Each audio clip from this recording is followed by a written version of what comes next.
Hello, America, and to our friends around the world, greetings and welcome back. This is chapter 3 of Joe Navarro's What Everybody is Saying, an ex FBI agent's guide to speed reading people. This is part 2 of chapter 3, significant nonverbal behaviors involving the feet and legs. Happy feet.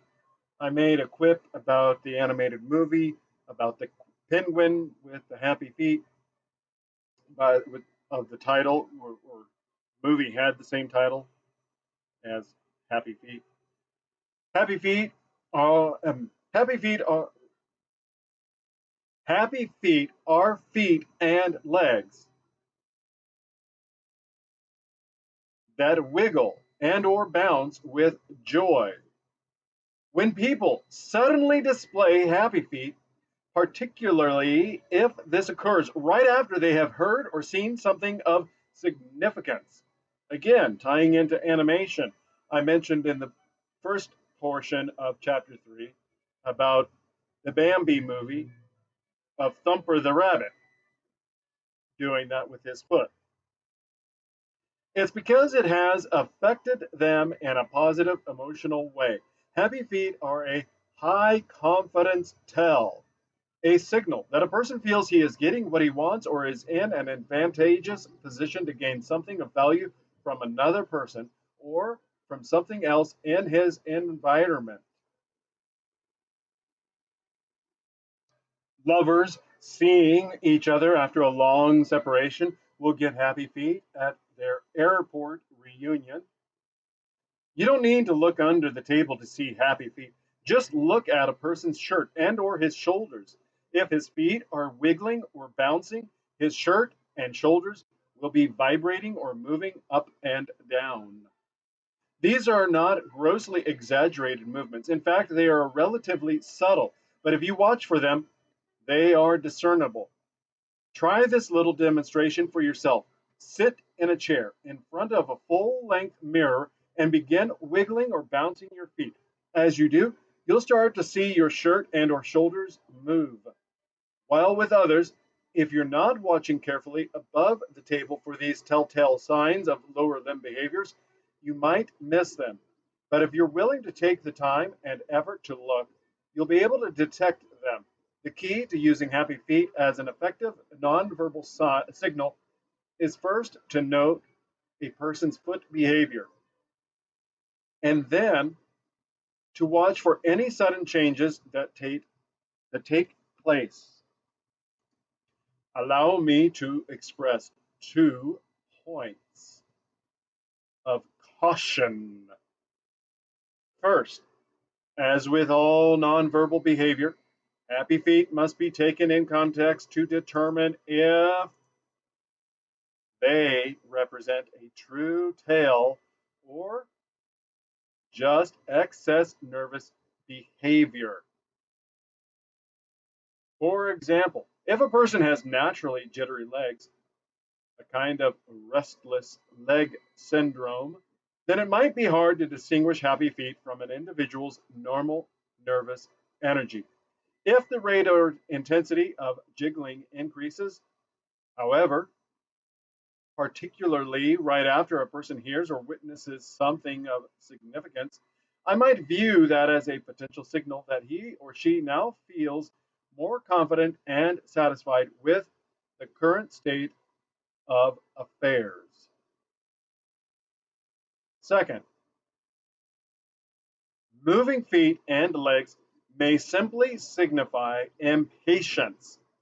Our feet often jiggle or bounce when we grow impatient or feel the need to move things along. Watch a class full of students and notice how often their legs and feet will twitch, jiggle, move, and kick throughout the class. This activity usually increases as the class draws to a close. More often than not, this is a good indicator of impatience and the need to speed things up, not a sign of happy feet. Such activity reaches a crescendo as dismissal time approaches in my classes. Perhaps the students are trying to tell me something.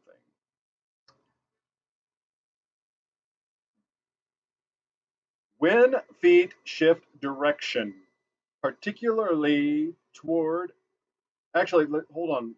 Before we get into this next subtopic, there was an insert. Box 13 insert. Happy feet mean life is sweet.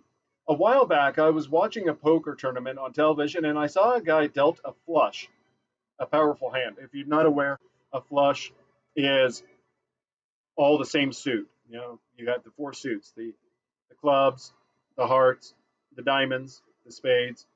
So a flush would be all the cards in your hand. You have the five cards typically for five card poker would be all cards having the same suit. With Texas Hold'em, you only have the two cards in your hand, and then you have the three on the table. So it would be the three that are face up, being, for example, you know, all hearts, all three of them hearts, and then in your hand being also hearts. What would make this even better is if it was sequential. If on the table it was a 5-2 and a 6, and in your hand you had a 3 and a 4, then you'd have a straight flush. Just in case you weren't aware of how poker works. That's how I used to pay my mortgage from time to time, or pay for Christmas, or you know, not that I needed it. It's just that money that was earned went to pay the mortgage or bought the Christmas presents, whatever. It was an easy way to make a few $100. All right, so that's and he says it's a powerful hand. So below the table, his feet were going wild. They were wiggling and bouncing like the feet of a child who's just learned he's going to Disney World. The player's face was stoic. His demeanor above the table was calm. But down near the floor, there was a whole lot of shaking going on. Meanwhile, I was pointing at the TV set and urging the other players to fold their hands and get out of the game. Too bad they couldn't hear me, because two players called his bets and lost their money to his unbeatable hand. This player has learned how to put on his best poker face. Obviously, however, he has a long way to go when it comes to putting on his best poker feet. Fortunately for him, his opponents, like most people, have spent a lifetime ignoring three-quarters of the human body from the chest on down, as I described earlier in part one. If it's not at eye level, people are blind to it. And it's not just children, it's everybody. That's why there is the either the cereal marketing guy or the grocery store guy that would duck walk down the cereal aisle, putting their brand at the eye level of a toddler. I don't know if that commercial still exists or if that was, a decade or more ago. I don't watch broadcast television anymore, but if you remember it, you know what I'm talking about. If you don't, you know, just duck walk a grocery aisle and look at what you can see at, the height of a 2 or 3 year old, 4 year old, and you'll see what I'm talking about. All right, where are we at?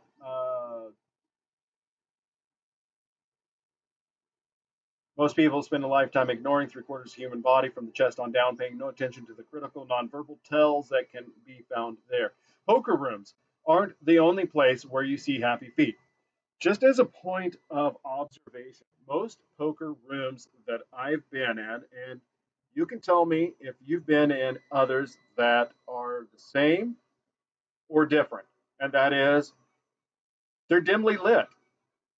First of all, you've got a solid table, and then the lighting source is just enough for you to be able to see your cards.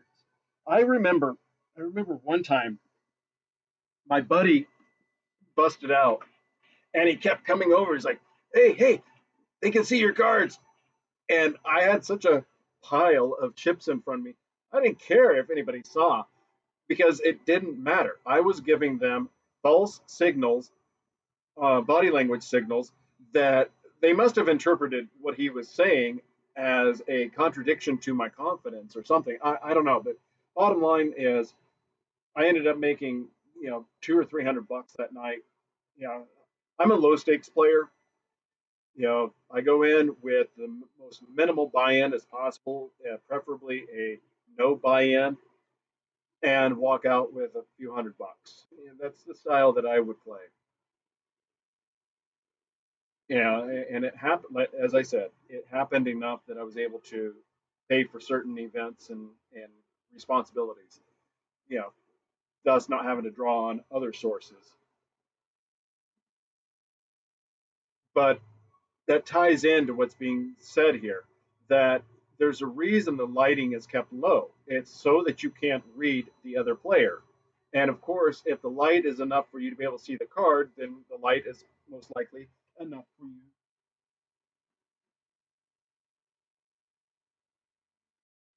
At the risk of repeating myself, because I most likely am, I had to pause and check something. In a poker room, the light is dim enough that you're not going to see other people's body language. But being that the light is enough for you to see your cards, then it's enough for you to be able to see at least some of the micro expressions and facial, the head movements, hand movements that are made at the table. But it's dim enough that you would actually have to really be in tune to noticing what's happening under the table. If you've ever watched the animated Avatar: The Last Airbender, there was a character named Toph who was blind, and her character was able to sense the vibrations through her feet. She refused to wear shoes because, if she wore shoes, she wouldn't be able to feel those vibrations as well. That is what you have to master, because you're not going to go into a poker room without your shoes on, but you have to be capable of sensing the movements either through your hands, because the vibration is going to ripple not just across the floor to other feet, but that vibration is going to move up the chair, up the person, up to their hands, and transmit when they touch the table. These are things that you need to be aware of, both if you do attempt to use this when playing a game of chance or in the real world. So let's resume with box 13. This player has learned how to put on his best poker face. Obviously, however, he has a long way to go. Yeah, just finish up with that paragraph. When it comes to putting on his best poker feet, fortunately for him, his opponents, like most people, have spent a lifetime ignoring three-quarters of the human body from the chest on down, paying no attention to the critical nonverbal tells that can be found there. Poker rooms aren't the only place where you can see happy feet. I have seen them in plenty of meeting rooms and boardrooms and just about everywhere else. While writing this chapter, I was at the airport and overheard a young mother sitting next to me as she was talking on her cell phone to members of her family. At first, her feet were flat on the ground, but when her son got on the phone, her feet began bouncing up and down effusively. I did not need her to tell me how she felt about her child or his priority in her life. Her feet shouted it to me. Remember, when you are playing cards, doing business, or simply engaged in conversation with friends, happy feet are one of the most honest ways our brains truthfully exclaim, I am elated. Insert box number 14, a sign of the feet. Julie, a human resource executive for a major corporation, told me she began noticing foot behaviors after attending one of my seminars for bank executives. She put her new knowledge to good use just a few days after returning to her job. I was responsible for selecting company employees for overseas assignments, she explained. When I asked one potential candidate if she wanted to work abroad, she responded with bouncing happy feet and an affirmative yes. However, when I next mentioned that the destination was Mumbai, India, her feet stopped moving altogether. Noting the change in her non-verbal behavior, I asked why she didn't want to go there. The candidate was astounded. Is it that noticeable? I didn't say anything. Did someone else say something to you? She asked in a startled voice. I told the woman I could sense she wasn't pleased with the intended work location. You're right, she admitted. I thought I was being considered for Hong Kong, where I have a few friends. It was obvious she did not want to go to India, and her feet left no doubt about her feelings on the matter.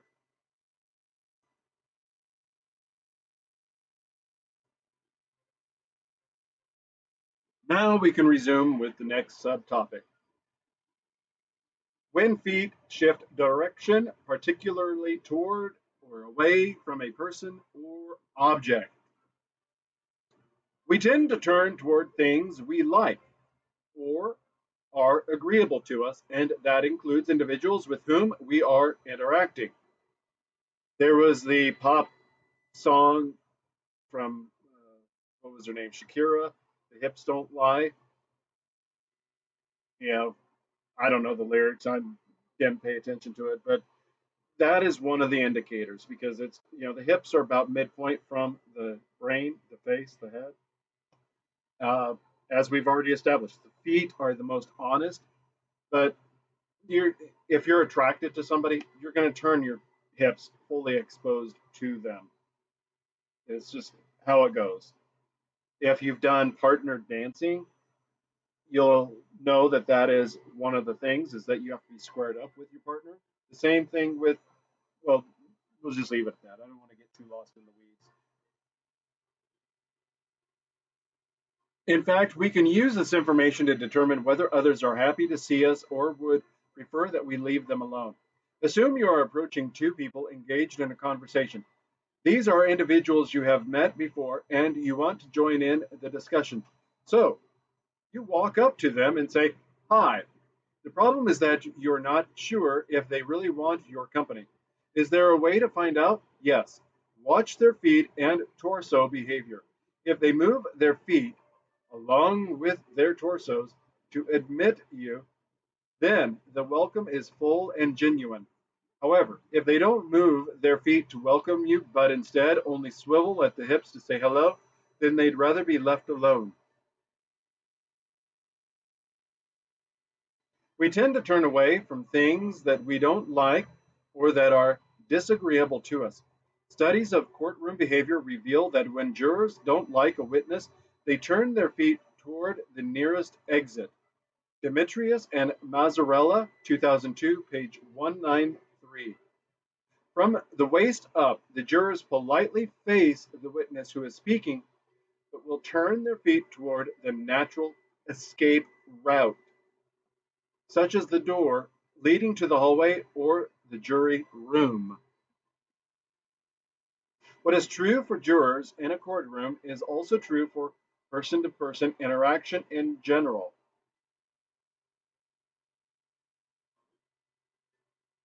From the hips up, we will face the person with whom we are talking. But if we are displeased with the conversation, our feet will shift away toward the nearest exit. Yeah, it sounds like, contradicting of what I said, but as you become more experienced, as you apply this more and more, and establishing your baseline with individuals, you'll be able to rapidly establish a baseline. You're going to see that the whole body is capable of rotating upon itself, almost in a spiral. I mean, granted, you're not going to get somebody that's going to twist themselves into a pretzel spiral going up because of the physiological limitations, but you're going to find that that's the value of having baseline is by noticing the authenticity that somebody presents themselves to you versus are they just being polite. All right. Where did we leave off? We left off with hallway, if I'm not mistaken. Yeah, to the jury room. What is true for jurors in a courtroom is also true for person-to-person interactions in general. That's where we left off. From hips up, from hips up, we will face the person with whom we are talking. But if we are displeased with the conversation, our feet will shift away toward the nearest exit. When a person turns his feet away, it is normally a sign of disengagement, a desire to distance himself from where he is currently positioned. When you are talking with someone and you note that he gradually or suddenly shifts his feet away from you, this is information you need to process. Why did the behavior take place? Sometimes it is a signal that the person is late for an appointment and really has to go. Other times it is a sign that the person no longer wants to be around you. Perhaps you have said something offensive or done something annoying. The shifting foot behavior is a sign that the person wants to depart. However, now it is up to you, based on the circumstances surrounding the behavior, to determine why the individual is anxious to go. This is a lot of information. This is a lot of information to unpack. There is another box insert. Number 15, how feet wave goodbye. When two people talk to each other, they normally speak to, uh, when two people talk to each other, they normally speak toe to toe. If, however, one of the individuals turns his feet slightly away or repeatedly moves one foot in an outward direction in an L formation with one foot toward you and one from you, you can be assured he wants to take leave or wishes he were somewhere else. This type of foot behavior is another example of an intention cue. Givens, 2005, pages 61 or 60 and 61. The person's torso may remain facing you out of social diligence, but the feet may more honestly reflect the limbic brain's need or desire to escape. Recently, I was with a client who had spent almost 5 hours with me as we were parting for the evening. We reflected on what we had covered that day. Even though our conversation was very collegial, I noticed that my client was holding one leg at a right angle to his body, seemingly wanting to take off on its own. At that point, I said, "You really do have to leave now, don't you?" "Yes," he admitted. "I am so sorry. I didn't want to be rude, but I have to call London, and I only have 5 minutes." Here was a case where my client's language and most of his body revealed nothing but positive feelings. His feet, however, were the most honest communicators, and they clearly told me that as much as he wanted to stay, duty was calling. And that is critical. Just because the body is not congruent doesn't mean it's a negative or deceptive indicator. It just means that there is a priority. And that priority doesn't mean that you are any less value. It's just that there is a priority because of in this case of the example of box 15, a limited time window in which to act.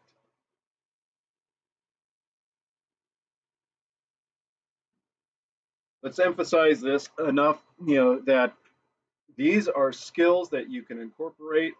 This is one of the big issues that men, boys, if you're going to brave the waters of interacting with women, you're going to find that a lot of what they do is nonverbal communication, disguised communication, which will be handled in the forensic statement analysis aspect when that is covered. So take these lessons. If, as I exampled in the other chapter, I believe it was chapter 2, If somebody tilts their chin down and away from you, that is a indicator of submission. If they turn their head away from you, that is an active denying of your existence. You're going to most likely, even if it's polite, if you attempt to engage somebody who turns just laterally away from you, you're going to receive hostility. If there is a chin tuck and turn down, you're going to be more. You may have to warm them up, but you're still going to be a more positive reception. And be aware of this when you are exhibiting these behaviors. Men, not so much. Women, you are notorious for giving out false signals. Be aware of the signals that you are giving, and also be aware your signals may not be as overt as you have been led to believe, or that you just automatically think everyone else should be picking up on. If your intention is for a relationship end goal of some scenario, then take this information that's being presented by Mr. Navarro or Mr. Hughes or Mr. Ekman and apply it to yourself. What it is that you're broadcasting and what it is that you are interpreting